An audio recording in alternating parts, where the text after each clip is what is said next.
Hey there, Derek here from Pacific Coast Auto in Japan, and we're looking at a 2002 Subaru Forester.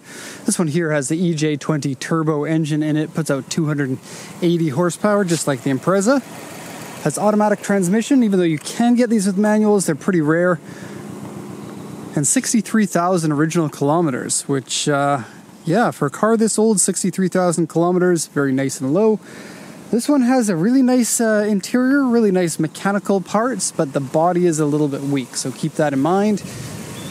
And these Foresters, extremely cheap. If you missed it at the beginning of the video, we tell you the price range for these. Just gonna lower the hood. And, oh, before I do that, yes, it's a boxer engine. It has opposing cylinders, which means that instead of cylinders going up and down, they go sideways over here for 2 of them and sideways over here for 2 of them. Not many manufacturers make the boxer engine. Subaru is known for it because that's all they make. Porsche makes them. Porsche's done inline and other types of engines as well, but mostly they're known for the boxer engines. Volkswagen did for the old Beetle and the old Bus, but they don't anymore. Who else does? BMW, I think, does for their motorcycles too. Look at this, 2017 at 47,000 kilometers, timing belt was replaced, so that's nice. Close that up. Turn off the engine for the rest of the report. Okay, now I sent a message to Grant in the office asking him if we ever got these in North America with the turbo engines. To my knowledge, we got like a turbo 2.5 that only had like 210 horsepower or 220 horsepower. Never the 280 horsepower EJ20. Sent a message and let's see what Grant says. Let me ask Google Sensei. North America only got the turbo after 2004, all 2.5 liter. All other North American SGs were 2.5 single overhead cam NA, the poo-poo engine. Yeah, EJ20 engines, very reliable, doesn't have the head gasket issue. I have never, ever seen a head gasket issue on an EJ20. I know that they are pretty common on the EJ25s. Anyways, let's have a look now at the auction inspection sheet, and you'll see what I mean about the body once we go over the sheet. Keep in mind, this is all information that was given to us at the time of purchasing it at auction. Now, they did rate this an auction grade 4. I think that's a little bit high. It's more like a 3.5 in my opinion, and solely because of the exterior. If you fix up some of the exterior, you've got a great vehicle, low mileage, great interior, no bad smells. So, yeah, pretty nice little car. So let's go over this quickly. I'll translate it from Japanese into English for you. It's a 2002 Forester XT, auction rate 4, interior B, power steering, power windows, and airbag. Original weight was 61,849 kilometers, automatic transmission. No sales points, no notes. Interior dirty and wear, barely dirty, barely worn. Front bumper bracket is bent. I'll show you that in a sec. Very scratches and dents. K-van coming through. Front bumper A3 and U2, so that's a large scratch and medium dent. A3 on this side, and AU2 over here, and U2 over here. Paint cracks in the back bumper and U2, and then a Y1 on the taillight, which is a crack, a light crack. Okay. Oh, let's run out of the way. Mr. Every's coming again. Look at how much stuff he's got on the dashboard. I thought our BB was bad. We got tools that's in the dashboard. Anyway, let's do the once around. Forester, great value for money. Super good vehicle to use all year round, especially in an area that gets snow, because they all have 4-wheel drive. They never made front-wheel drive ones here in Japan. Oh, I'm not 100% sure about that. I've never seen a front-wheel drive one. Doesn't mean that they don't make them. They do have an STI version of this generation with a 6-speed manual, and it's incredibly cool. It's also about 5 times the price. It's a fairly uncommon vehicle. And between that and the Evo 9 wagon, I think I'd pick an Evo 9 wagon, but they are kind of similar vehicles. That said, the Evo 9 wagon is probably twice as expensive as the Forester if you're getting the one with the manual transmission. So these, I guess the market position is, if you want to get a Subaru and you didn't want to get a Legacy, it's probably the best best way to put that. The Forester has a little bit better ground clearance, a little bit less interior volume, and a little bit shorter body, but taller vehicle. They are very similar, and if you are looking for a Forester, the Legacy might also be interesting to you. Impreza's smaller, but on the same platform. Let's go over some of the details now. Nice big grille, no sign of any fade. I like the rally-inspired front fog lights, the circular ones there. Headlights, as you can see, are a little bit faded. Pretty common occurrence on many vehicles now that they don't make the headlights out of glass, which they haven't in, what, 25 years, 30 years? Okay, so here's the front bumper. Now, the bent bumper, you can kind of see that it's pushed in. The bent bumper bracket, as was mentioned on the auction sheet. This section here is pushed in a little bit. It's got a big wrinkle, lots of flex cracks in the paint, and then a scuff along here that's been touched up with a touch-up paint. And then some scuff, like this black one here, that hasn't been touched up. So they probably hit it more than once. Seems like the driver of this, maybe a little bit older. Low mileage cars are often driven by older people who don't get out and drive that often because it's scary once your skills start to fall. That's just a substance on there. Hood duct is a little bit not shiny. And then front bumper, rear bumper, and door mirrors are also a little bit not shiny. So if you're not going to repaint those plastic parts, then something like a ceramic coating can get some of that brightness back. But it really depends. A little bit of a scuff there. And you can see it's collected a lot of dirt because without the clear coat, it doesn't have that guard so that the dirt doesn't seep in. Yes, you can take that out with a clay bar, but it will be some effort to get that done. Okay, going down this side, our fender is good. Our door here is good. Our door here is good. A Pro Box or a Succeed, they're both the same vehicle. This one happens to be the Succeed version with a big dent in the back. Sorry, don't mean to be filming random people. The A3 in the side. It's basically a number of chips right along here. Someone opening their door into something repeatedly, and it just happens to be the one part that catches first. Now, this section's made out of plastic, particularly because it's going to get dinged up and whatnot, and it tends to take more of a beating than a metal door before it dents. Same thing goes over here. Okay? Now, do they stand out?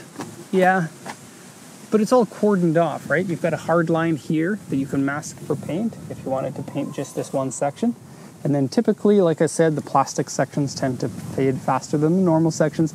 And as a result, if there is any color match problems between these two, it's kind of doesn't stand out as much as if there were no plastic here and you just did some touch-up paint or masked off an area or something. This hard line really helps with that. Okay, a little bit of fade on the door handles and some scratches from fingernails from whoop, whoop, whoop, whoop. Okay, it's got these bumper things on the door side. This one's starting to peel. This one's all peeled off. The one on the front right is all peeled completely. Got a little bit of damage here from the scuff, and it started some surface rust there. Got a scuff there. Back bumper here and here. And as you can see, the body is the weak point on the car. Once we get to the interior, everything's going to be good. Here's the dented section in the back, and it cracks the paint as it flexes. Okay, this one has the optional rear mirror. I didn't even know you can get this on the Forester. It's the first one that I've seen, and we've probably exported like 80 of these Foresters. Very popular, especially to Canada. Good all year round vehicle. They are fairly sporty. Of course, not a sports car. You want a sports car, get the Impreza wagon. Now this section here has quite a few dents in this area. It may be a little bit hard to see it with the lighting here, but in certain lighting it's very visible. And because we're looking at a reflection, the camera doesn't know what to focus on. But yeah, that door basically needs some sort of a repaint. Fix the dents, repaint it. Here's where we're missing that bumper piece. Lots of scratches around here and here. I think it's because when people close the doors, they close it with their hand here and maybe the fingernails scratch it or something. It's a frameless window, so when you have the window down and the door open, there's no piece that goes along here, like on most cars. Subaru and Nissan, I guess, used to be the most famous companies for that. I don't think anyone really does it anymore. You get less wind noise when you have frames on the windows. And then this fender also has some dents in this area, like probably about 5 of them. Okay, now I'm going to show you these ones again from this angle in case they're easier to see.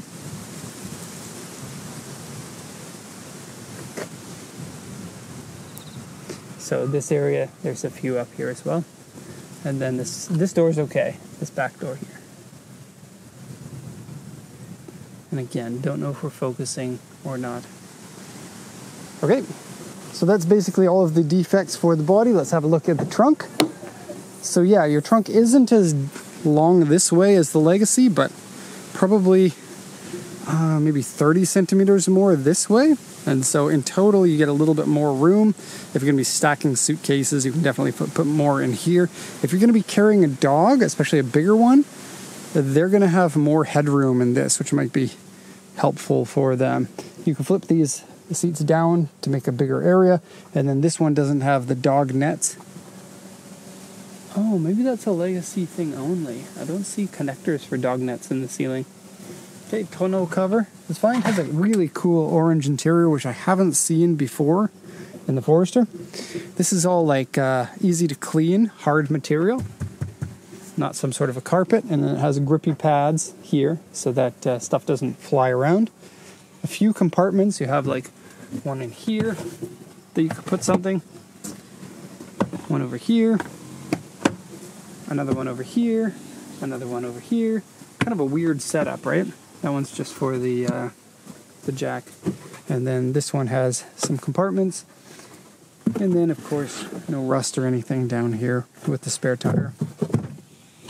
And this one here, this hooks on here if you want to leave it open. Okay. Kind of wondering, did Subaru ever make a Forester that was a 3-row? I know they've got one called the Exega, which is a 3-row, similar to a Legacy, but a little bit taller. And it's quite cool, actually. I haven't sold one yet, so if you're looking to buy an Exega from Japan, buy it from us so I can see that car. But Forester grew over time, and it's a bigger vehicle than it was during this time. So maybe they started with a 3-row. I'd be interested to know. Okay, same amount of interior space as a Legacy. From this point forward, it is pretty much just a Legacy with a little bit more ground clearance.